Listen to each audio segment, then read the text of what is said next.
Hi, and welcome to another edition of Youth First Chapter Friday.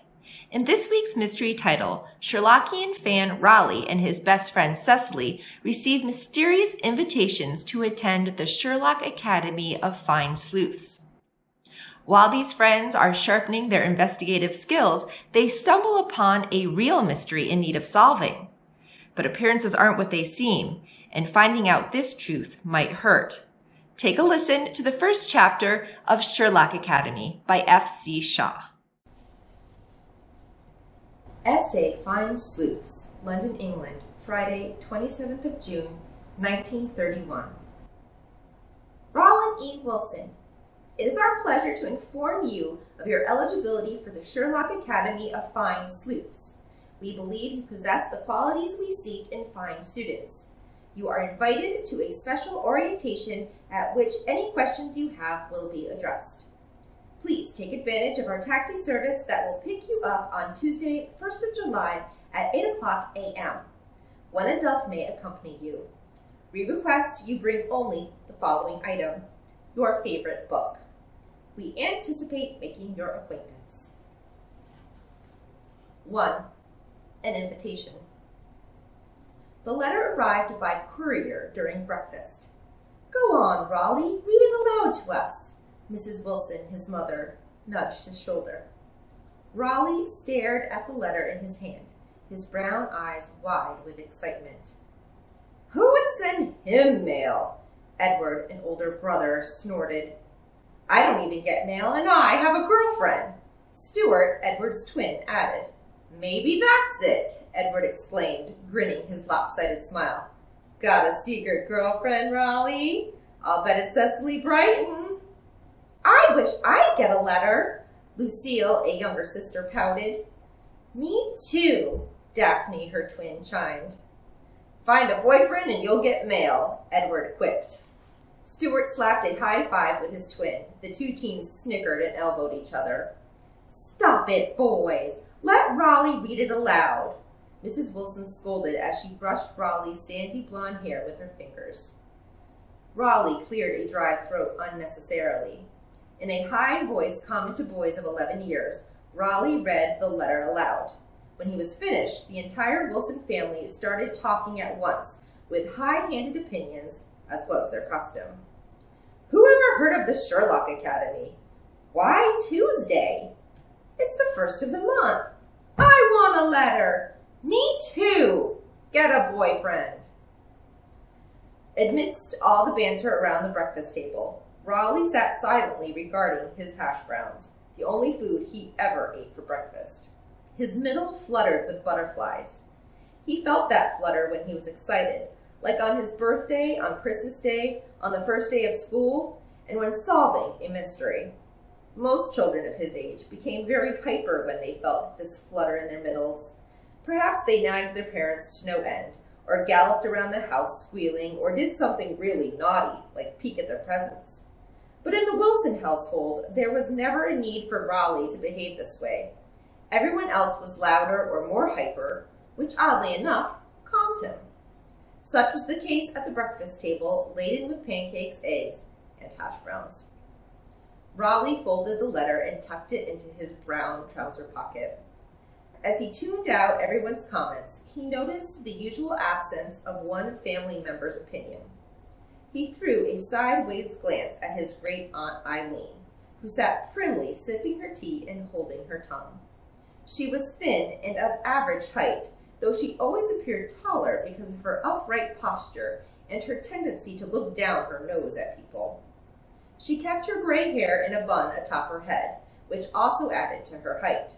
Her gray eyes never missed a thing, and the wrinkles on her pale face made her look wise, which she was. He picked up his fork and poked his hash browns. He scooped up a bit, brought it to his nose, and sniffed. Nope. No use eating at a time like this. Whenever he felt that flutter, his appetite vanished until the excitement resolved. Maybe it was good he got that flutter only 3 times a year. Otherwise, he might be even skinnier than he already was. Rap, rap, rap. Mr. Wilson rapped his knuckles on the table to get everyone's attention. "Enough! Enough!" I will lay out the facts and there will be no more talk of this until Tuesday. Mr. Wilson taught mathematics at the local Regents College and loved facts as much as he hated speculation. He embodied the role of a professor in his tweed suit, perched spectacles, and straight-combed hair. Fact: this letter is addressed to Rollie, so it follows that it is no one else's business. He turned a warning eye at Lucille and Daphne, who were uncommonly nosy for 7-year-olds. Fact: the orientation will answer all our questions.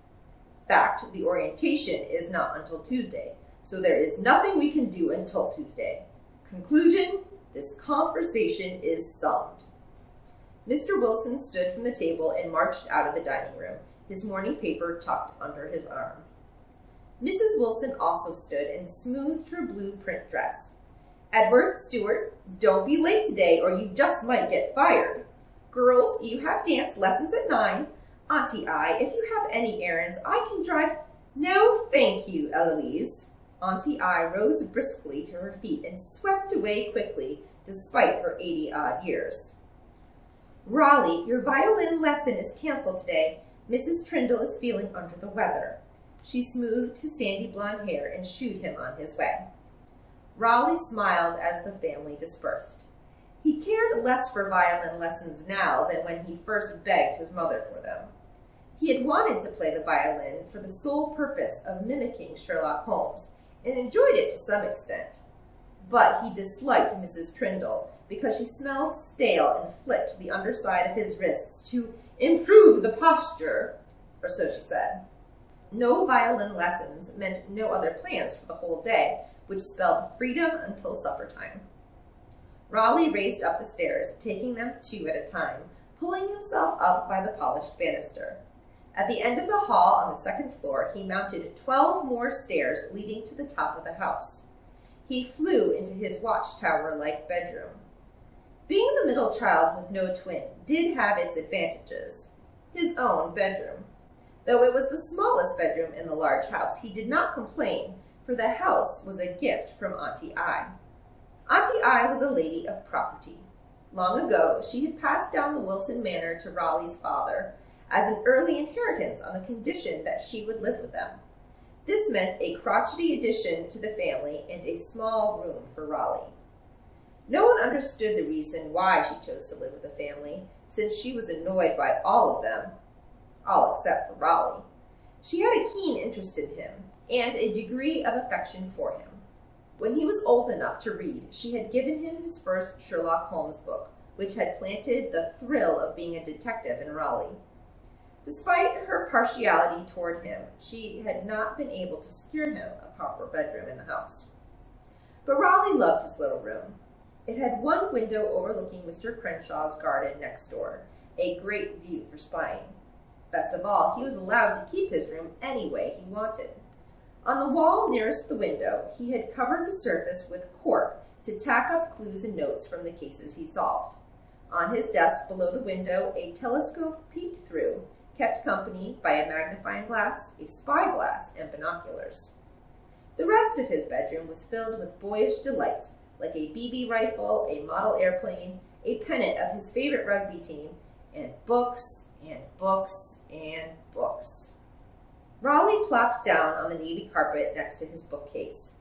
He did not organize his books alphabetically by author or title, or even topic like the family's private library downstairs. Instead, he organized them by personal rating. Stuck to each shelf, a little label explained his rating system. The top shelf's label read in his best handwriting, "Excellent books, my favorites." The shelf below said, "Good books I like." Below that, "Okay books that were sort of good." The last shelf read, "Books I didn't really like." The reason he bothered to keep the books on this last shelf was for appearances only. He hated empty bookshelves. The books on all the shelves constantly shuffled around as he read new ones and added them, or reread others and revised his rating. Running his finger along the spines on the top shelf, he read each title lovingly, mental pictures from the stories hugging his mind. Tom Sawyer, Robin Hood, Peter Pan, Lancelot, Sherlock Holmes. Rollie slid out one of 4 volumes, The Return of Sherlock Holmes. He opened the green hardcover and flipped through the worn pages to The Adventure of the Empty House. These pages preserved smudges and creases from countless reads. This was his favorite story.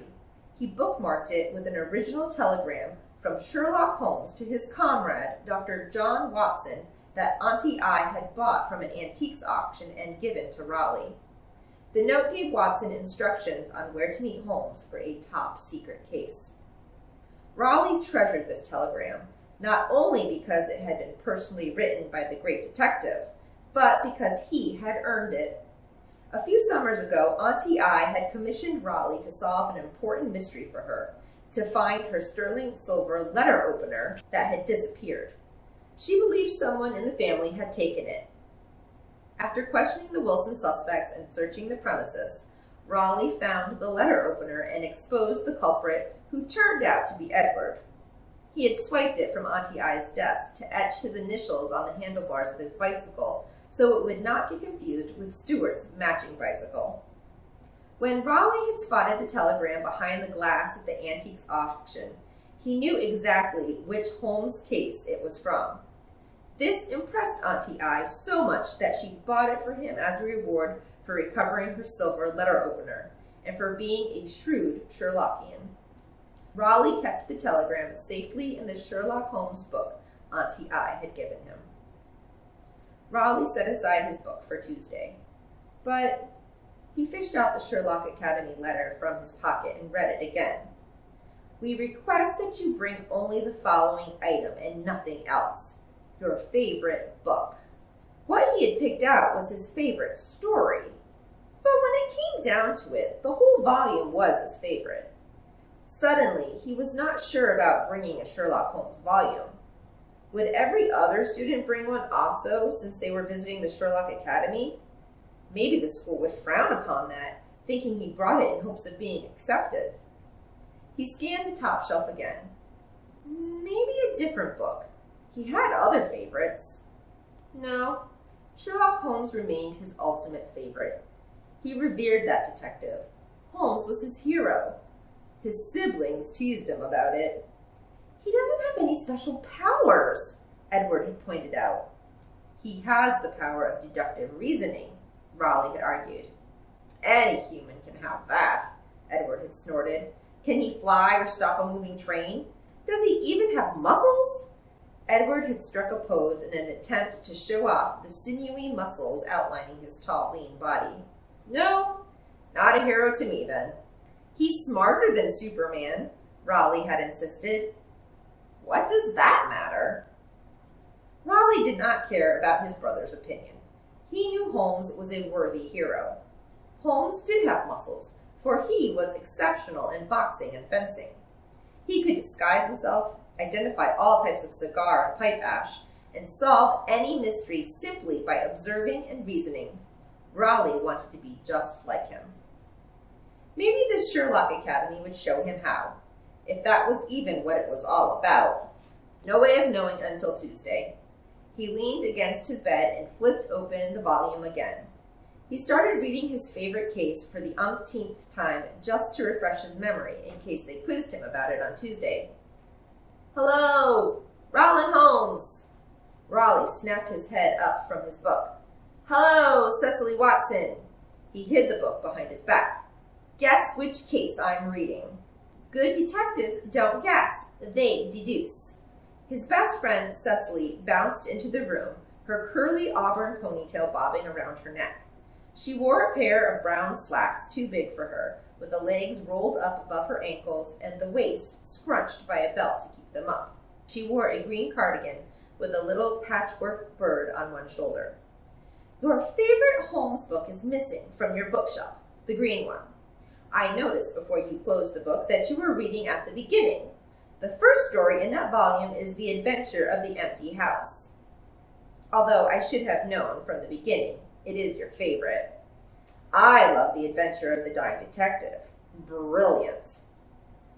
"Did you steal your brother's trousers again?" Cecily wrinkled her nose, peppered with freckles. Yeah, Mom still won't buy me my own pair. She says it's not ladylike. It's not. But I can't climb fences and crawl through bushes and spy in a dress, she pointed out. Mr. Crenshaw is in London today, remember? I know. Oh, which reminds me, the secret delivery case. Mrs. Pratcher ordered tulips from Graves' florist, Rollie told her.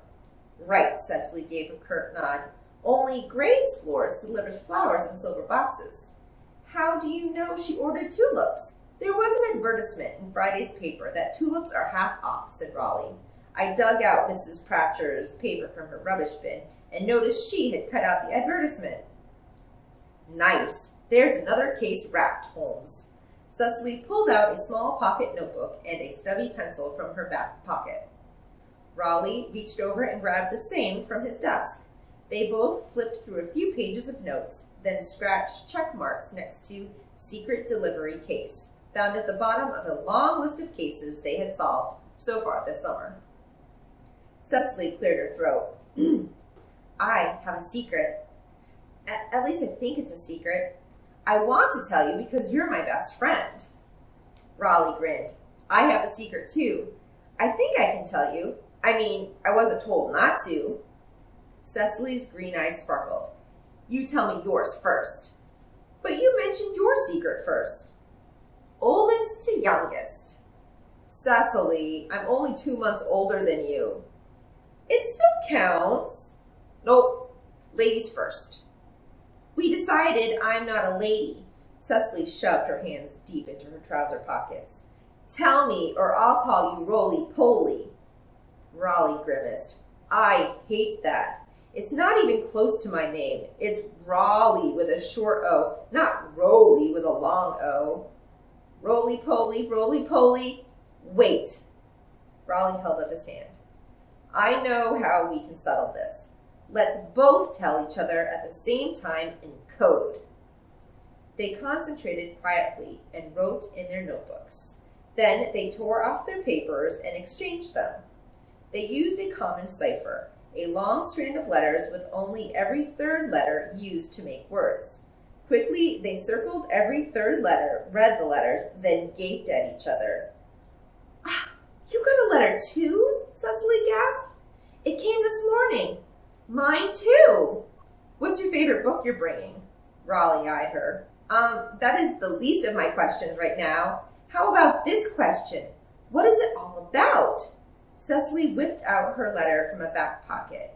I've never heard of this Sherlock Academy of Fine Sleuths. It's really exciting. I'm not sure yet. It could be a fraud. Rollie blinked at her. The thought that the academy might be illegitimate never crossed his mind. He was too enraptured by the idea of becoming a detective like Holmes. Are you going? Cecily shrugged. I suppose so. There's nothing to lose, but I'm not getting my hopes up. Where is the school? The return address is London. That's not much to go on. London's huge. Rollie scanned the letter for any more details. Cecily stood and paced the bedroom. Jot down the 5 W's. Rollie flipped to a new page in his pocket notebook. He listed down the page. Who, what, where, when, and why. Who is it? He mumbled, scribbling. He chewed on his pencil. What is it? Cecily stopped, then resumed pacing. Where is it? And when does this academy start? Cecily stopped pacing and narrowed her eyes. Why do they want us? Rollie read his letter. We believe you possess the qualities we seek in fine students. What qualities? Rollie nodded his agreement and jotted that question down. Tuesday seems like forever away. 4 days, if you count today. Rollie shook his head. Let's not. Let's say 3 days. It's more bearable. Cecily nodded. Very well, 3 days until we clear up this mystery.